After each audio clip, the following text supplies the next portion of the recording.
мынау әкімдердің жерлерге біз тиіспей қорғап отырық деген мен қабылдай алмаймын. Себебі биылғы жыл бір 5,2 миллион гектар жерді қайтардық. Кімнің жерлері ол? Сол әкімдердің жерлері бұрынғы болған, олигархтардың жерлері. Ендігі жылда тағы да 5 миллион гектар қайтарамыз. Ол жұмысты қазір біз жандандырып атыр. Жаңағы кімнің жері екен мәселе 1 қаңтардан бастап біздің АСГЗК-да негізі белді жерлердің бәрі анықталып көрсетіліп отыр. Любой участокты басатын болсаңыздар, мемлекеттің резервінде болмаса, кімнің жері екен, қай ұйымдастырылған қожалықтың жері бәрі анық көрсетіліп отыр. Ол да жұмыс қой. Бұрын болмаған жұмыс.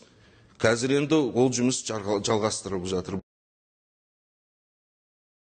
Қай облысқа бармасаңыз, жолдың оң жағы да, сол жағы да әкімнің жері. Қайтып атқан жер жоқ.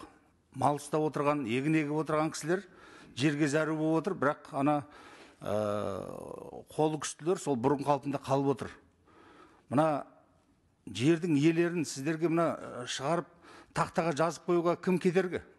Өскеменге барсаңыз жердің бәрі Даниял Ахметтікі, Павлодарға барсаңыз Бақауовтікі, Астананың маңайында Шүкеевтікі, оны айтуға қорқып отыр бәрі. Бірақ сіздер осыны қашан жаңағы сіздің баяндамаңызда айтылған мыңдаған гектардың бәрі өтірік. Ана халықтың бәрі наразы болып отыр. Мал ұстаған кісілерге жер жетпей жатыр.